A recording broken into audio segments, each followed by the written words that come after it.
Manhyia South constituency. Nana, I Akoma 87.9 FM. Kofi Asantini, Bibi Abako there.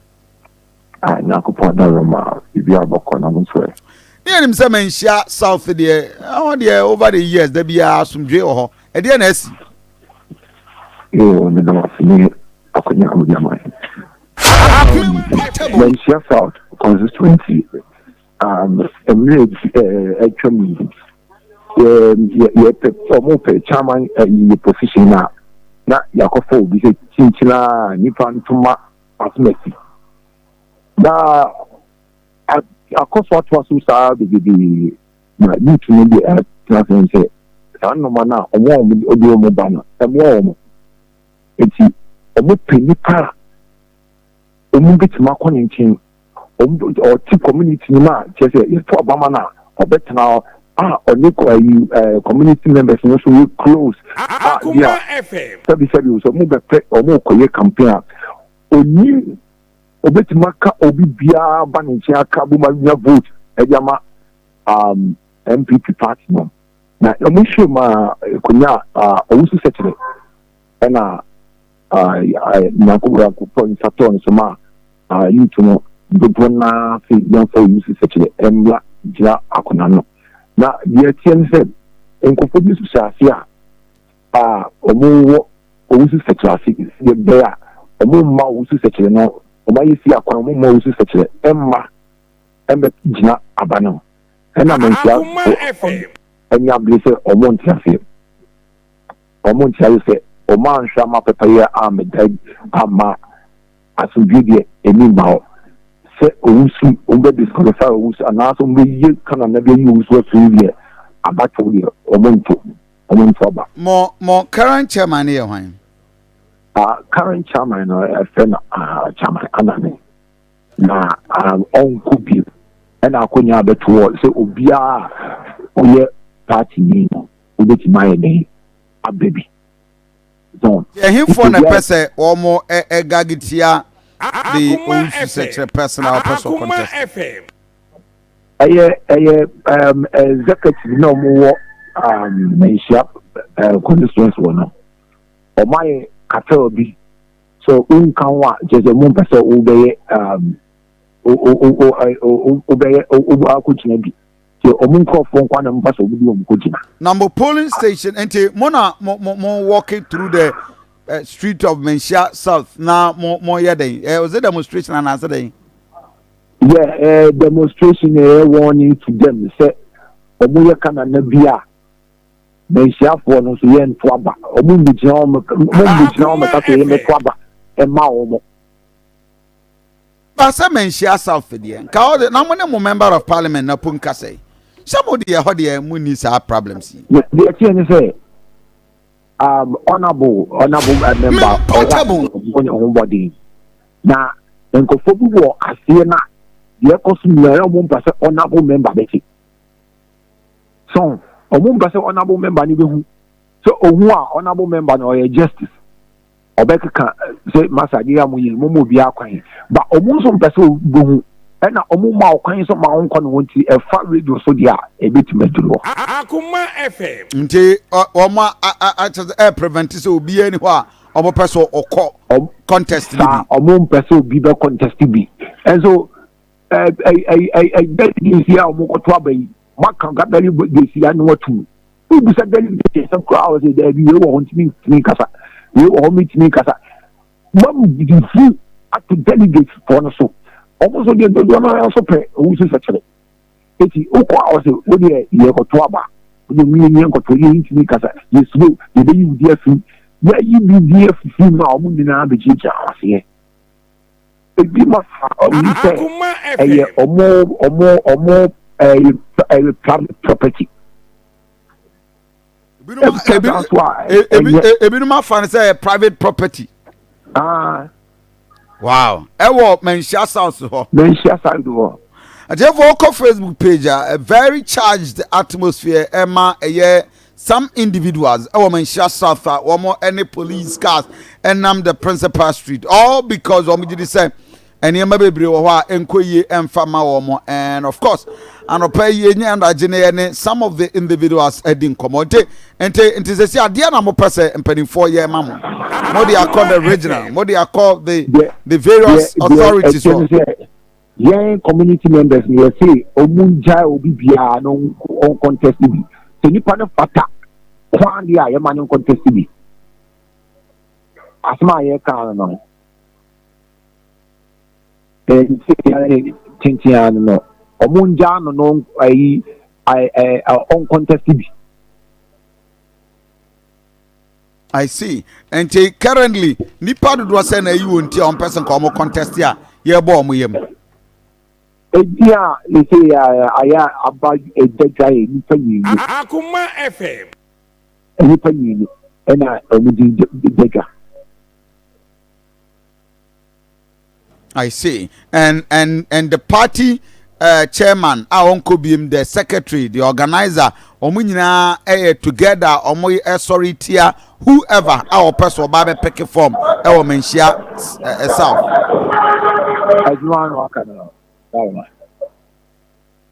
Observe higher, 87.9 FM, Yane Nana Kwaku every year. Edin komo na a serious allegation near him Sanka Manhyia South the Awajo. I just say, oh, come and share South. It was the new patriotic party. No concerns.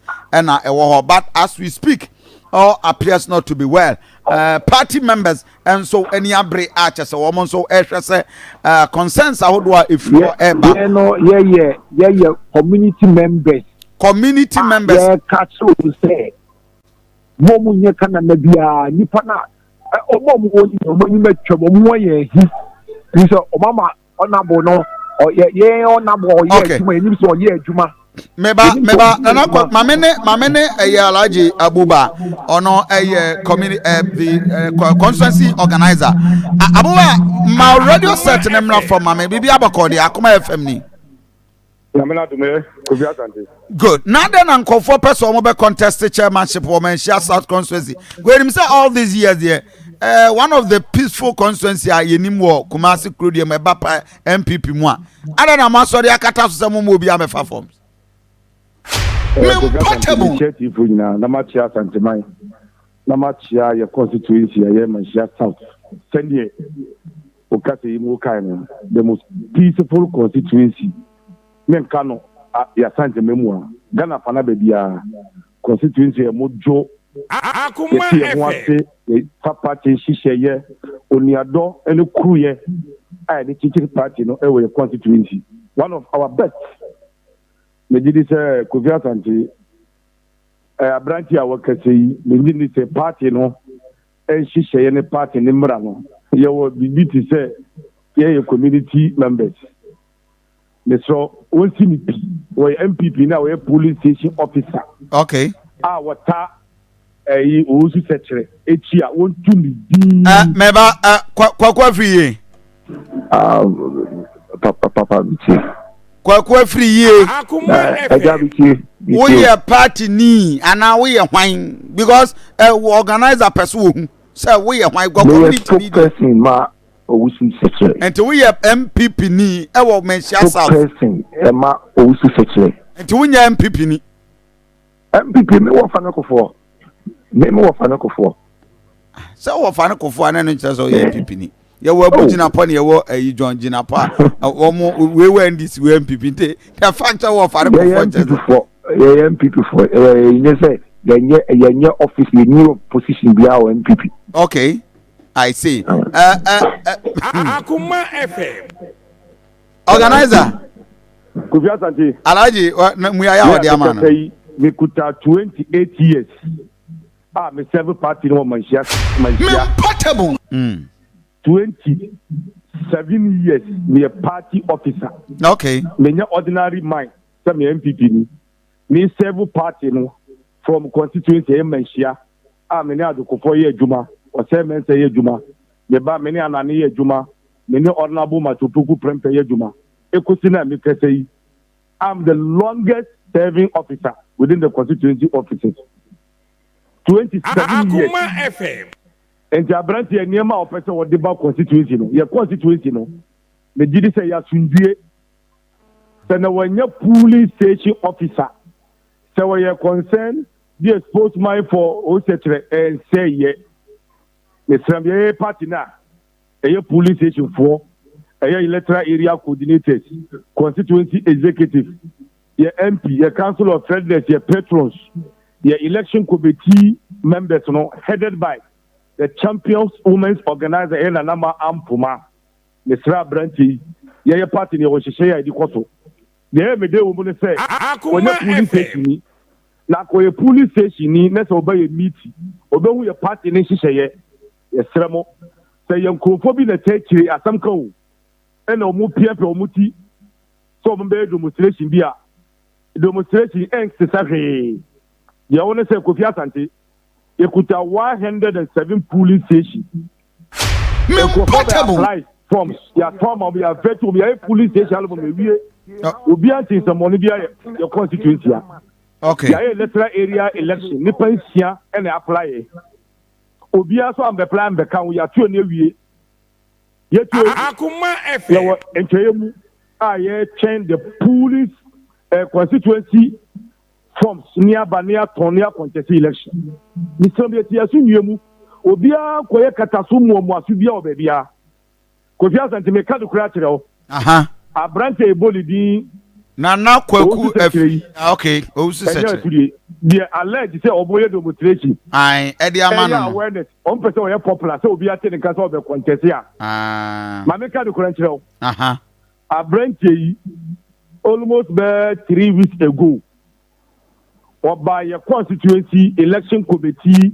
Akoma FM. Okay. Ewa Abefa, headed by the regional women's organizer. Me I because I'm a member of election committee.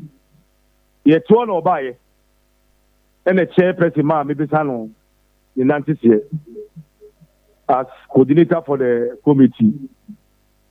Maybe Sano, and also Ma Quaba, no me Rantin, also Chim, and also Yabu Quintua Bontinipa, Doson, and Uchum, I didn't Ekoswa, and a cat and say, say election committee, no, a review or more report or more so.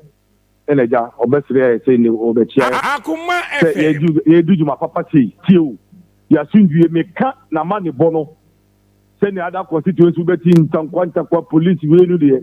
What bet to my ass to do my police support to our moody dear Jim Comono. I ain't fair. But I'm ready to better than cover the contesty constituency chairperson. San or catcher and Anama Medici.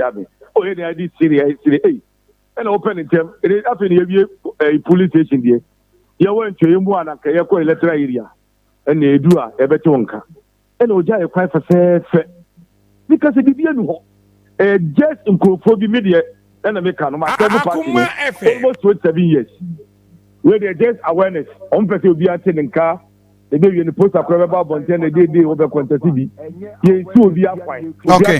Munsi will be quite right? Every year, remember, every year. Also, Baba, chairman, the over his dead body. Yet, Mama formally said, why not cancer? Every year, why not cancer? Oma, Abubama, and I can't ask them. Also, Munsi will be quine. Almost will be a sign in the air. The Yasuka or Mensiano, some moons will be up fine, be a fencing no beer. Akoma FM. What say moons will be up fine, you need problem. But we will be quiet, why and moving up to them. So, yeah, one and Baba Pebo to know. Let you see a new shaker. Sorry, I say, the new shaker.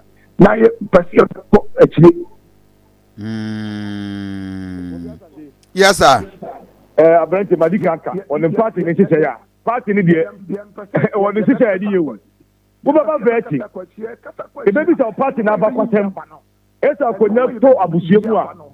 It's over but when dear. I brought a minimum, so a police station officer. Okay. Akoma FM. Kofi Asante. Yes, sir. Yes, sir.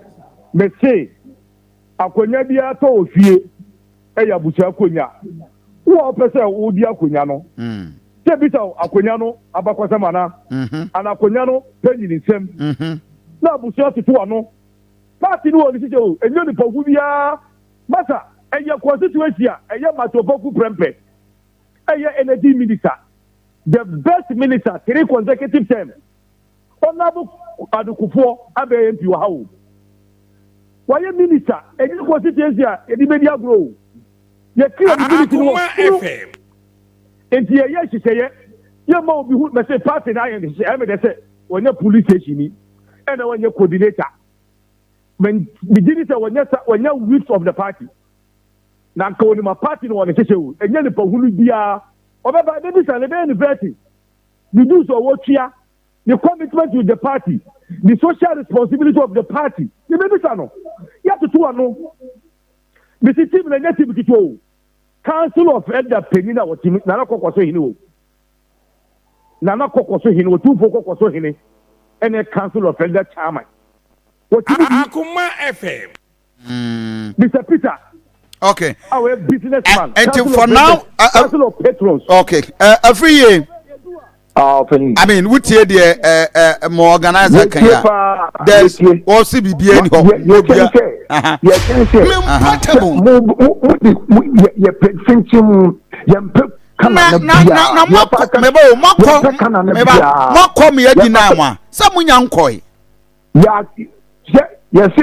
If something does not touch farm non black, it does not rattle. Now we don't call ya DNT so can say ya bedina. Your intelligence why are you basing on intelligence when you have not acted? Huh? Because you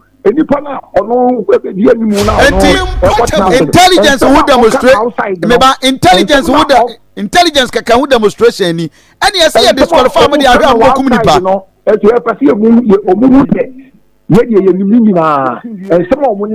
okay, every year I am grateful. Maminda the consensus organizer Abuba I think that I need to wrap up the discussion because time no sooner say munya deny but assurance is a mun deny will be and yes sir.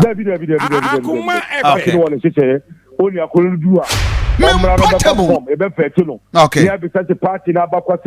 There was saying against 2024. Your percentage, your percent, your MP no, or Brazil vote across every saying. Okay. Party in saying the way forward. 2024 a critical election. May I say we'll deal with that. For higher Akoma 87.9 FM. Yamfasida Emma Oba Spaghetti. Womu kraimu. Anopele bacho utie na utie mia. Baba de na pe Oba Spaghetti very fast. Nkwala no omu koskua. Unze nkwala ni spaghetti die. Womu pe papa. Winya omono na.